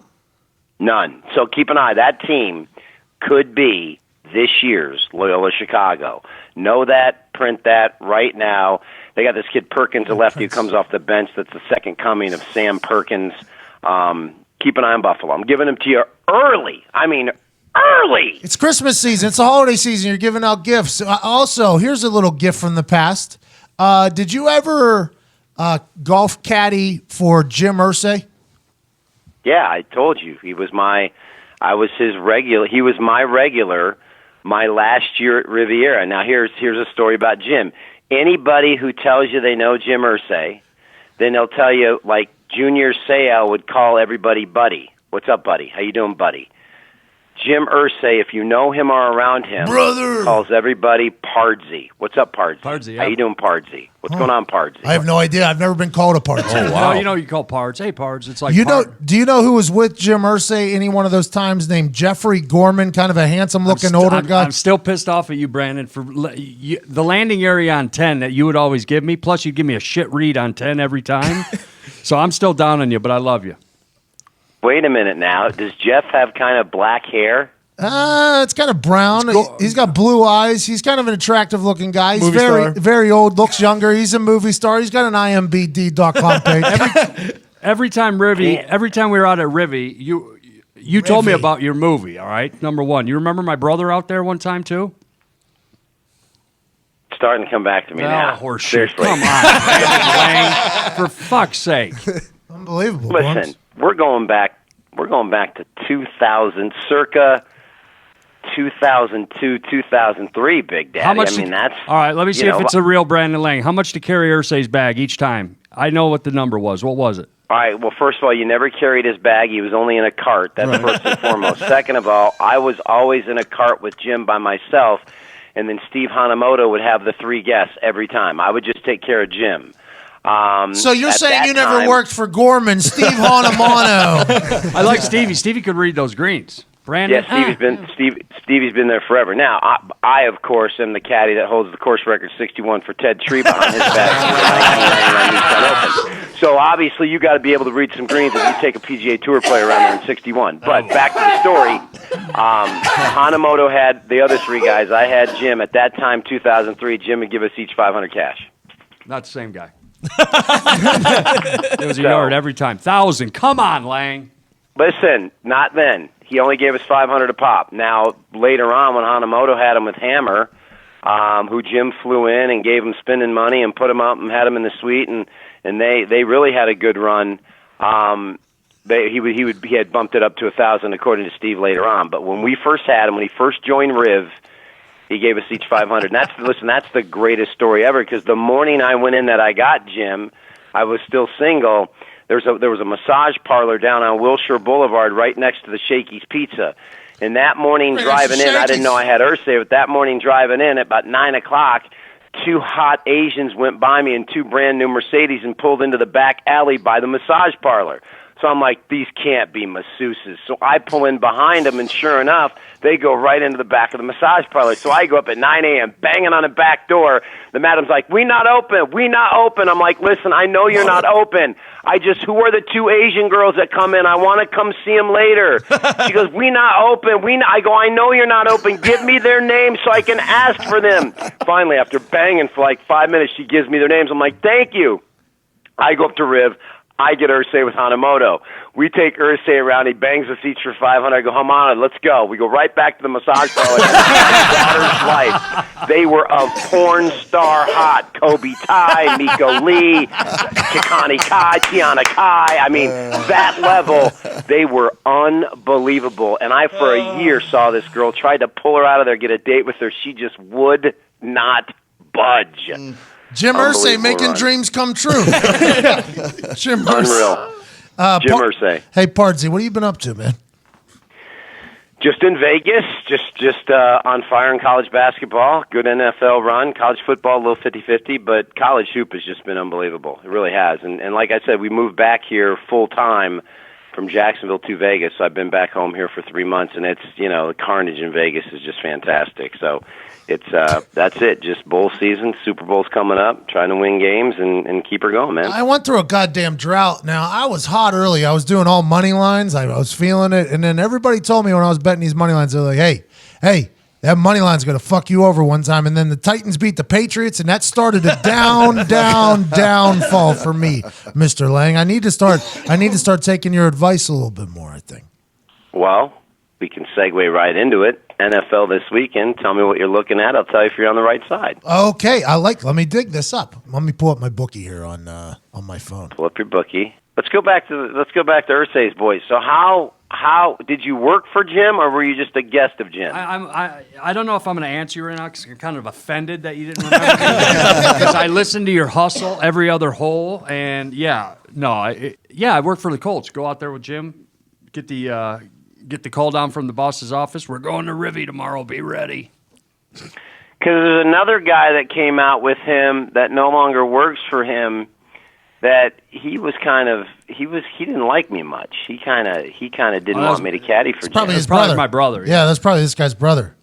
Okay, that's exactly right. He's like, guy. Jim loved me, and this guy was like, told Hanamoto, Brandon rubs me the wrong way. Don't get Brandon out there. And Hanamoto's like, I can't do that. Jim likes him. And so when I finally retired, that was his way of me getting off the loop. Yeah, so that was your brother. He loved Hammer, though. It's kind of Hammer. Listen, Hammer, man. Talk about a guy who hit a golf ball. I mean, he's actually now. You ready for this?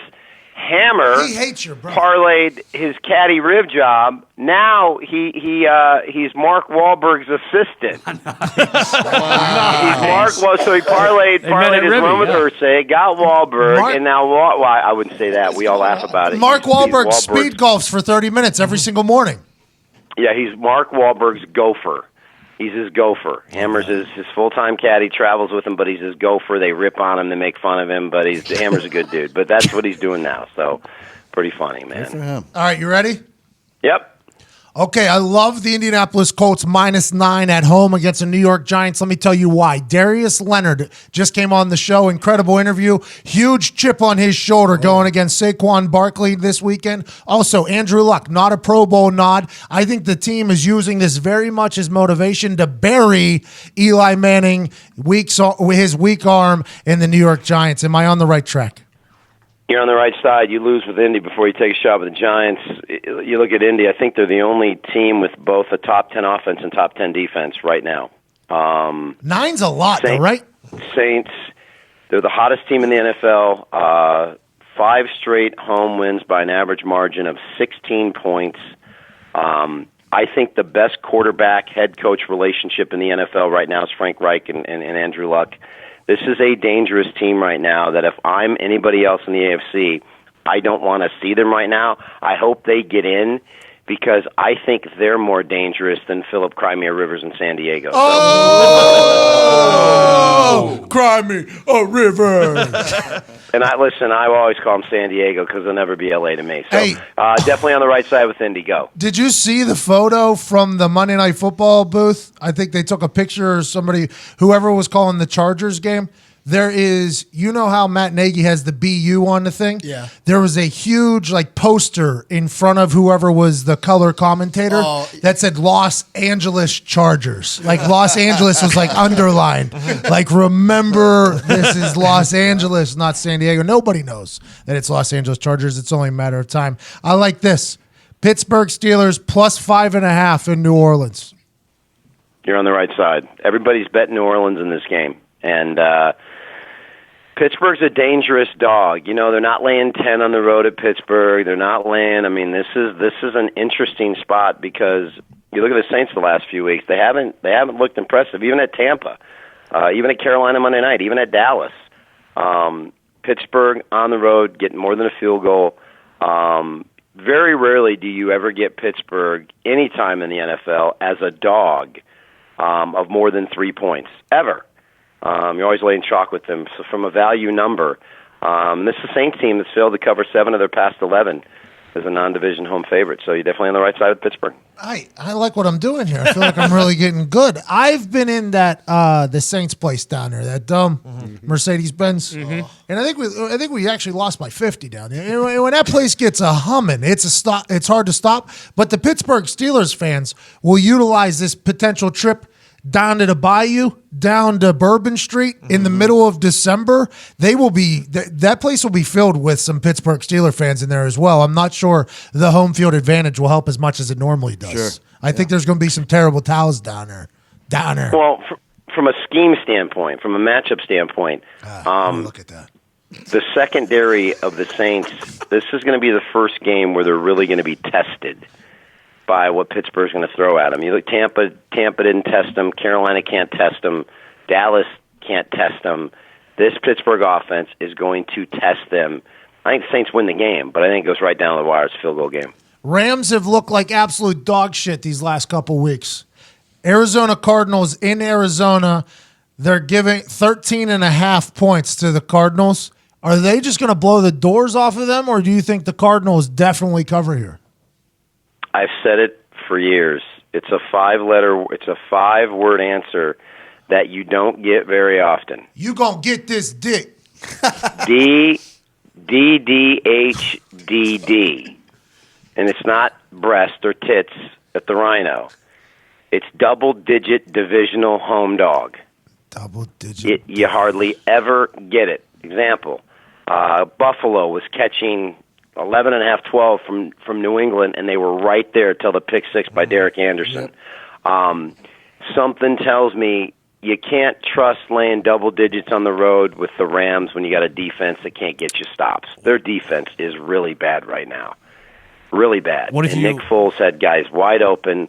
It's a game I'd stay away from, but something tells me you can't trust the Rams laying double digits right now against anybody. And that showed Monday night. Their offensive line, and you follow football, their offensive line can't protect.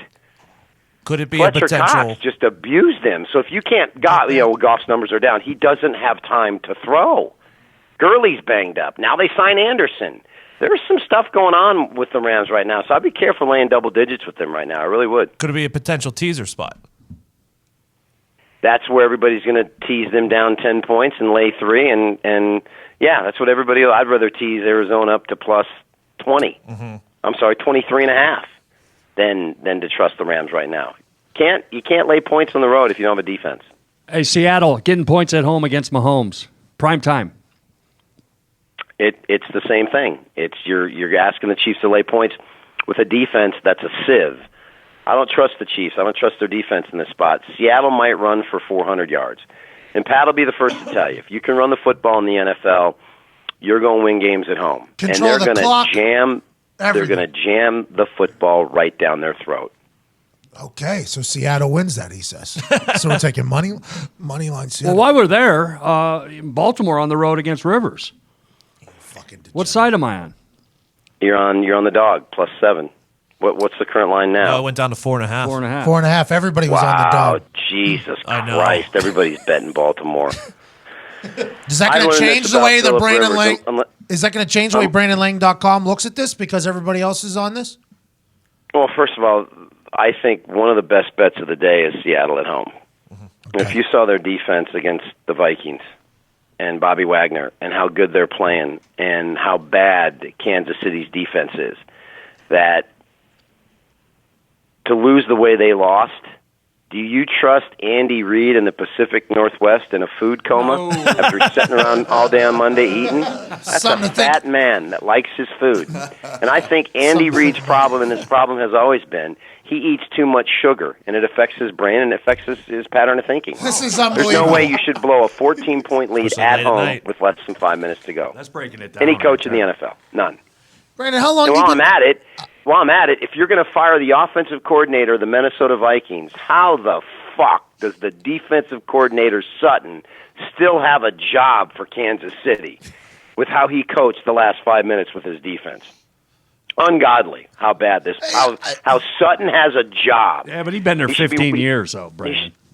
What? He's Been there a long He's time. been there And we don't forever. wish for people to get fired on this show, Brandon. Okay, we wish for McCarthy. Ty Schmidt wished for McCarthy to get fired. It happened. I don't enjoy that. I don't like being a part of that. Brandon, how long you been doing this?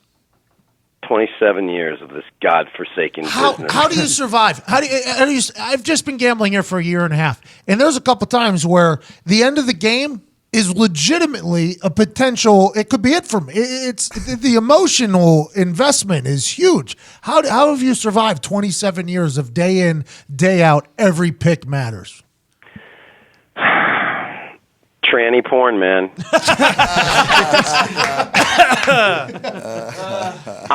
You got to be the dumbest, bro. You got to be. It's wild. People ask me that all the time, and my doctor tells me how my blood pressure is still perfect with this stress. You just you learn to balance it after 27 years. But the hard thing for me is I would rather release a game and get blown out by 50 Then the last second. than to lose a game like the Chiefs last Thursday night. And over Because 27 years, you've been mixing in a steaming cream. Always that. I'm not a big weed guy, you know. Fuck's a steaming cream? I'm not a big substance guy to escape reality. I've learned, and Scott Van Pelt talks about it sometimes, about being on the right side of the game, and some people say the right side of the game doesn't get you paid. Well, in my business, if you get your clients more on the right side of a game than the wrong side of the game, at least you're validating in them that you have an opinion. I'm on a 22-7 college basketball run Let's going go! back to last year. Let's go.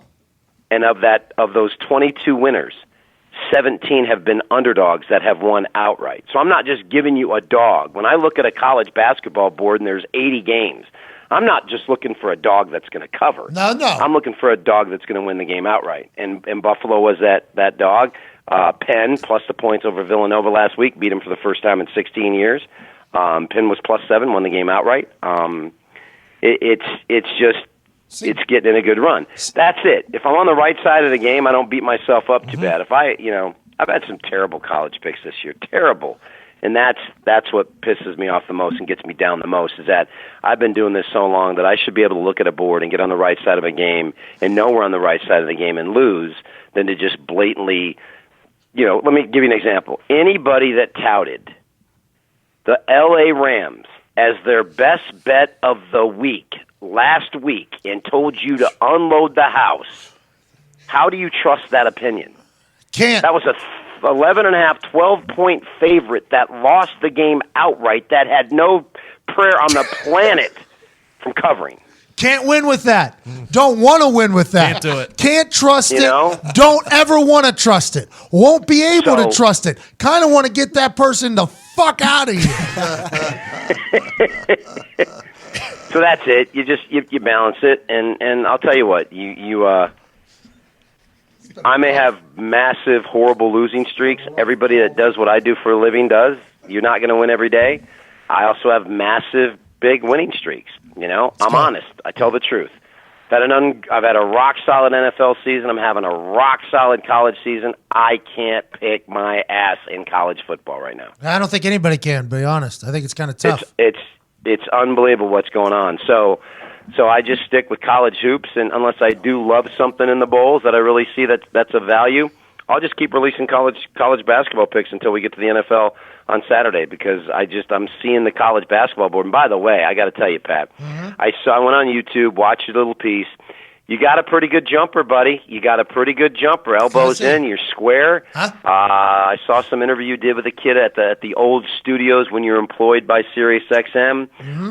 Nice little jumper. Wouldn't mind coming to town and playing a little horse for maybe $100 a letter. Brandon, you need to get out here. We'll make it 1,000. Come on out here, 1,000 a letter. Come on out. You can come right into the Pat McAfee Inc. basketball court. We got cornhole here as well. I don't know what you fancy. We can make anything happen. We would love to have 27 years of sports handicapping. Done deal. We'll make it happen. If you want to go 1,000 a letter, we can go 1,000 a letter. Don't hustle a hustler, but I'm joking. Whatever I've taken better players, 1 foot banks from behind the 3 line.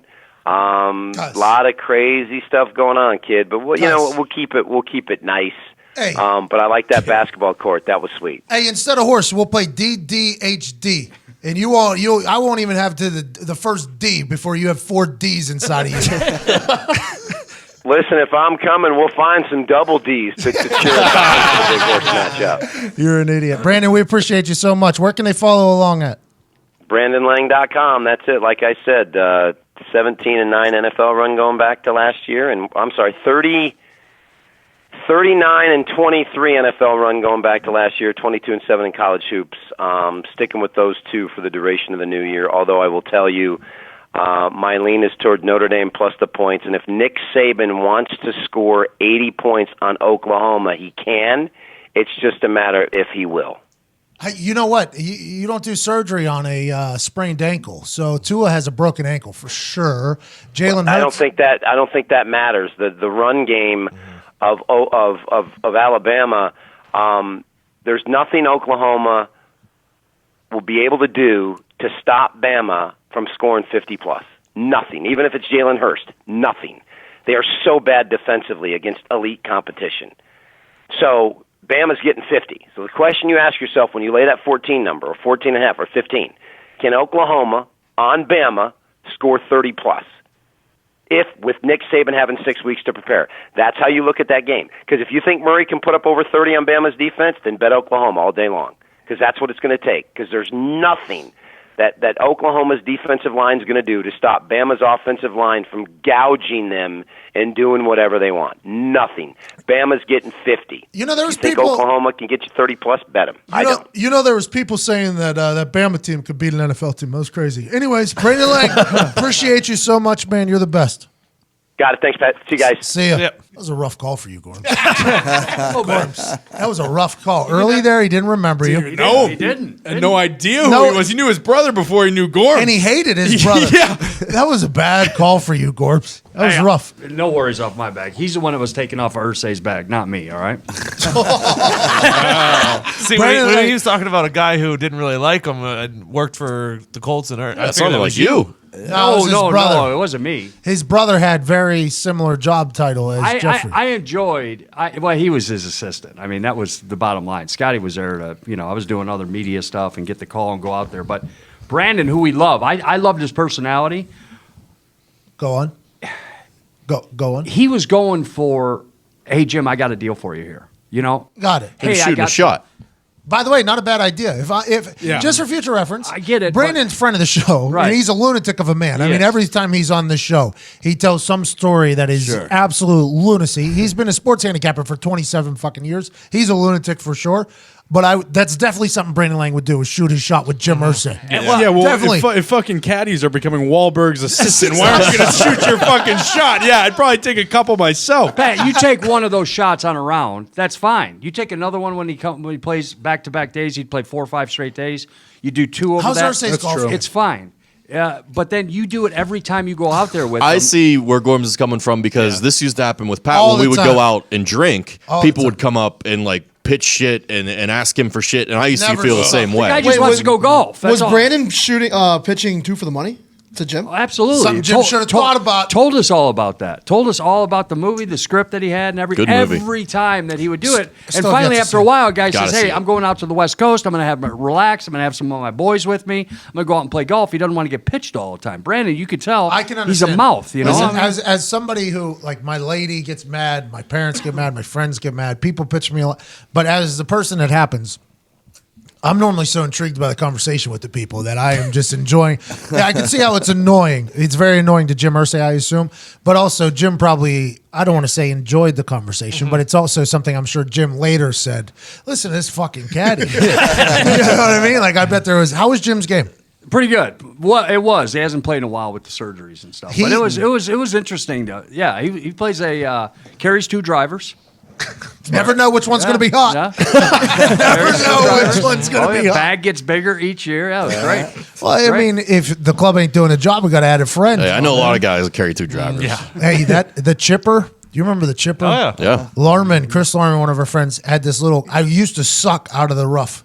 Whenever I was down to like a very low handicap, I was in the single digits. I don't know how low I got, but I was pretty low. I was playing a lot. I had one glaring weakness, and it was if I was on the fringe, if I was close, and for some reason I couldn't get my putter to control how hard it was going, and my wedge couldn't do it. Right. So my friend Larman gave me this little chipper. It's like a putter that has a slant on it. Yeah, you just putt it. Yeah, it was awesome. It was like cheating. I felt like I was cheating. With heavy weight on the back of the thing. Oh, yeah. Yeah, Corked bat. But it had to take a place of one of my clubs because you're only allowed a certain amount of clubs whenever you're going for the handicap thing. And it was hilarious just pulling out, like, looking at the 4-iron. Like, you fucking fuck out of here. I got a 60 degree. I got a 53. I got a fucking sand wedge. I got a lob wedge. I got a chipper.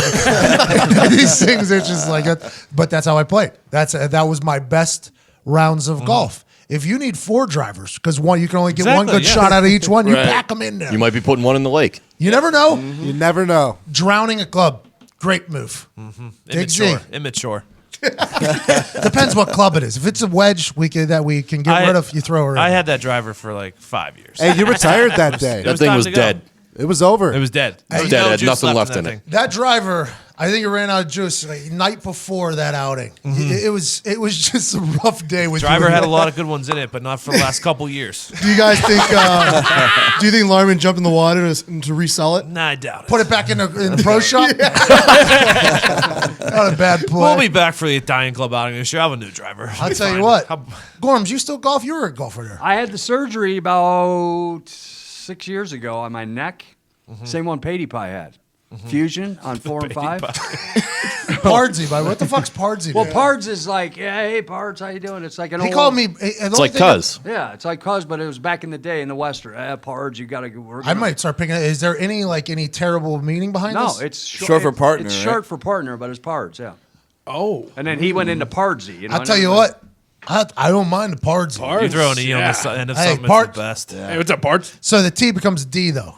Pardsy. Yeah. Pardsy. Every text to Ursay, hey, Pards, hey, Pards. Yeah, every yeah. I'd never heard anybody. Nobody fucking texts her. No, I'm just saying that's how you start the thing. Hey, you want to talk about? Yeah, every time.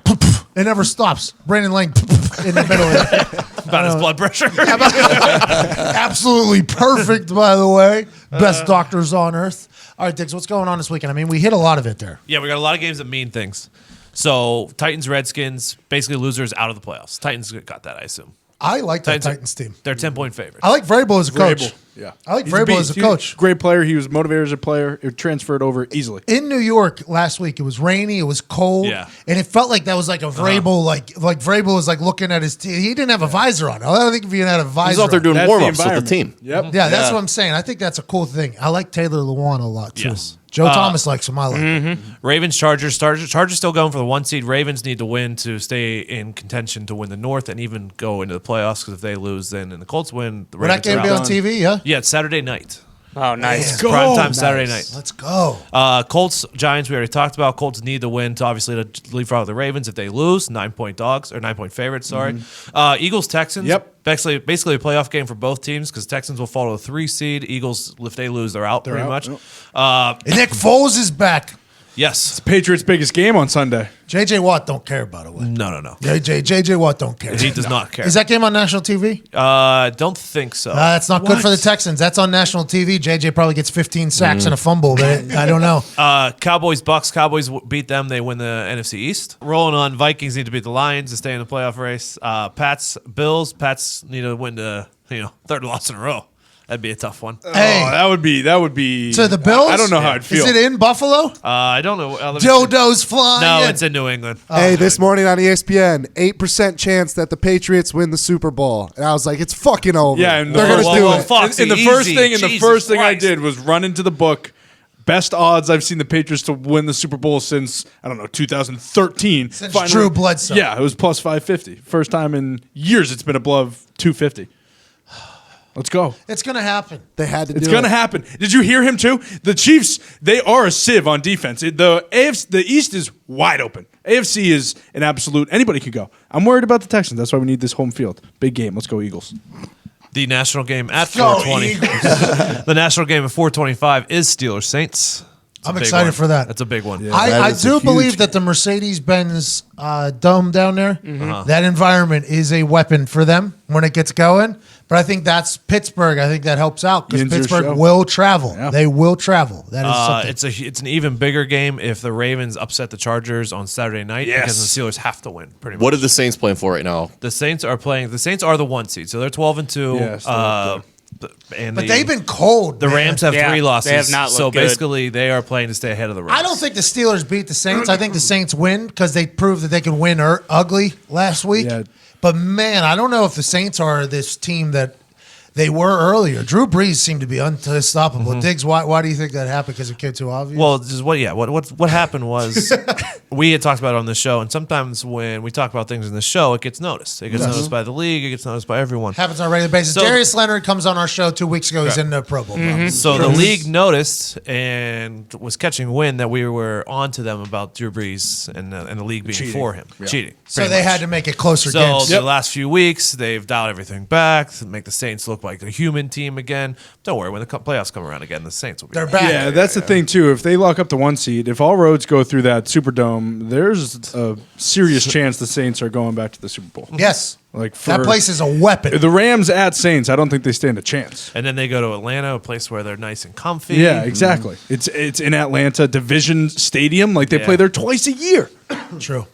And then the primetime game is, we talked about it with Brandon Lang, the Seahawks and Chiefs. Oh, yeah, he's feeling the Seahawks. Huh? It seems like Bro Bets. You guys were Bro Bets podcast is coming soon, by the way. Yep. 3 degenerates. None of them agree, but they'll give you a bunch of picks. It's great. Love Seattle. Connor, Bro, and I. It's a good time. We did a practice episode the other day.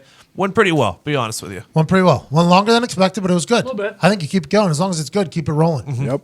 That's what I've always said. Oh, yeah, which brings me to the point. The Bro Bets Twitter is going to be run by all 3 of us, and we're going to put our little dash and then our name after it to let you know whose picks they are, so you can idea. fade Connor still. Yeah. If you still want to. Do you like the Seahawks? No. Great. Yes. Beautiful. Let's go. Have a great weekend. Tell me, you love the Texans. No. Listen, we don't need anything else. Believe We me, don't need- I've we for a need to know couple for nothing a couple else. weeks now. I'm plotting. Don't for care. this. Need nothing else. He hates the Seahawks on Sunday night. There you go. That's the lock of the weekend. Shout out to MyBookie. Shout out to SeatGeek, Black Buffalo, and Robinhood. Go ahead and get your money in there. And thank you all so much for listening. You're the absolute greatest. Tell your friends. We need it more. I'm gonna give away another block set. So we give one away for the Tuesday show. I screenshotted it. I just gotta send it to the boys to reach out to them. I want to give away something else. Maybe not a block set. Maybe we give away. Tickets to go see the Aladdin movie. Oh, that's a good You one. wanted to talk about this Aladdin movie. I don't really want to talk about it. I've said my Seems like piece. you I do. blogged about it. What'd you say? I think the cast is awesome. It looks perfectly casted up until that fucking genie. All right. They're talking about Oscar noms already. This For early Will? in the game, yeah. For Will? for the For part of the Genie? genie, yeah. I don't think you get an Oscar nom for gluing a ponytail to your head. I don't think that happened. Oh, so now he's That's what the in buzz charge of costume? No, you Will don't Smith. think you don't think he has a say there? I tell you what, if a genie is going to win, it's going to be a genie that does have a ponytail. Otherwise, not believable genie. Correct. That's buying into the character. Wow. That's what Will Smith does. The most believable black genie I've ever seen is Shaq. Correct. Okay. Kazam. Bless you. Hashtag endgame. Hashtag endgame. Send us something that you think would make Nick Moraldo happy. Puppies. I don't know. I What like makes puppies. Dead Will Smith. Sweater puppy. No, because I don't want to see that on my timeline. Snipe Sally's. There we go. Send them. We didn't talk hockey at all today. Send us We're some saving hockey that. talk. Hashtag Endgang, hashtag Endgame. Send us some hockey talk. Do it for us. Also, tell your friends we appreciate you so much. That's a good way to enter into the raffle as well. We'll give away something cool. I'll give away like maybe a $100 gift card to the store or something like that. Yeah, that's what I'll do. $100 gift card to the store. Nice. Nice shot. Give away 100 guard. You tell your friends in a funny manner to listen to this show on Heartland Radio 2.0. Send some hilarious hockey talk, something that makes me laugh. And then, obviously, the room is the final say. So get something that gets at Todd McComas, at Diggs with a Z, at Nick Moraldo, at Hey Gorman, and at Bro Bets, at Viva Lazito, at Boston Connor with one N, no O. Two N's, one R. Two N's, no E. no O. Boston, Connr. Does it start with a C? Does it start with Boston, Connr. Oh, that's relatable. Yeah. It's easy. Easy, yeah. Easy to Because say. Connor. Yeah. At Evan Foxy, by the way, have you changed? Like, there's some of you guys have different names on Twitter and on Instagram. Yeah, I can't get the Instagram one. Yeah, neither can I got to figure that out. I would just like you to know, as a person who just likes to share information, probably a lot easier going forward, just in this chosen profession. Same name on every platform. How do you go about that? Because there is no Boston. Well, Like I the think Boston you Connor. should change your name. I would like to just be Connor. But No. But I'm saying I think you should figure out a way to change the CONNR. I think that's It's tough. OR? It's tough. The OR, the regular one, there's no one I know. Maybe, active on Twitter. But he's saying come up with whatever you have to make them both the same. And still be they are the identifiable. they are the same. I mean, if that's well, then that's helps. good. Then I wasn't referring to you. As long as it helps, yes. Yeah, it's the same. Then. Yeah. But there's because I go It to could be better. It could be spelled better. yes. Yes. Yes. We'll work on It's a it. tough guess. By the way, somebody recognized me strictly off from Instagram. That was Really? interesting. Nice. Your Instagram's taking off. No, it's What are you talking it's not really that big. It's What do not. they do? Hey, They just yeah, walk but up you to- just now started working on it. Hey, you're that guy on Instagram. No, it was like this little kid. It was in the mall, and I was shopping because I did a little shopping for everybody on Saturday for everybody in my life. And I was in the mall, and this kid was standing next to me. Obviously, wanted to take a picture with me, but I let those kids figure it out for themselves. Like, Yeah. hey, if you can't ask, it's Yeah. not my job. You know what I mean? It's not my job to give you confidence. This is a moment for you to tough love. Yeah, so I don't want to do anything. So he taps me on the shoulder. It was like a cool moment. Taps me on the shoulder. I go, "What's up, bub?" He goes, "You're that guy from Instagram." And I was like, "Possibly." Possibly. You're that kid from Instagram. Oh yeah, you. Yeah, I was like, maybe. That was weird though. It was very weird. I had somebody recognize me from WWE stuff. That was good. kind of interesting. That's So it's been kind of an interesting. It's been an interesting. Oh, thing. different walks of life. It is. It is. And I'm starting to realize that there's a lot of different. Like the. I don't know who. I think everybody's moved to Twitter. By the way, I think Twitter is a much more active place. Facebook seems to be about dead. Facebook's Dead. dead. I'll be honest. I deleted mine the other day. I think Facebook is dead. Instagram seems to be the. Oh, they're flexing. Snapchat. I think everybody from Snapchat has gone over to Instagram. Feels like that is like you started Snapchat as like a teenager maybe or like a young tyke. A lot of personal Snapchats now. You can pay money for them. It's lucrative business. Very lucrative business. What's that mean? Use the Instagram to pub that, actually. Yes, So exactly. Swipe up. You swipe up, you go to the Snapchat, nudes. Oh. Oh, it's like the modern day. Damn Boobs. girl. Wait, say that again. Boobs. So Instagram Corbin's writing models. it down. Instagram models are creating private Snapchats, so you could buy for those. See them naked on there. Really? What are they going for, prices wise? Zito, something you should think I'm not about. buying I those. wouldn't know. I've never clicked, but probably like $15 a month. Probably. That's my guess. A lot of them are tiered. There are tiered ones. There are yeah. tiers. Jesus. It's like Twitch. All right. Oh, like a gold level? Okay. Oh, yeah. Tiered, you mean like a tattoo on it? No, the highest tier, you get a poster with a signed Oh, I letter. thought you were to talking it, about the something like boobs. that. You got to go to their Patreon. All right. Gotcha. All right. Onlyfans.com. Okay. Jesus. You should do that with your Twitch though, for sure. Yeah, you should do that with your, to get some bits. All right, make us laugh and win some prizes. I think that's a simple life. Have an incredible weekend. We gave you some picks there. We're so thankful for all of you. Zito just put his helmet back on. Ready to go to war. You guys have a great day. Ty Schmidt, hit the music.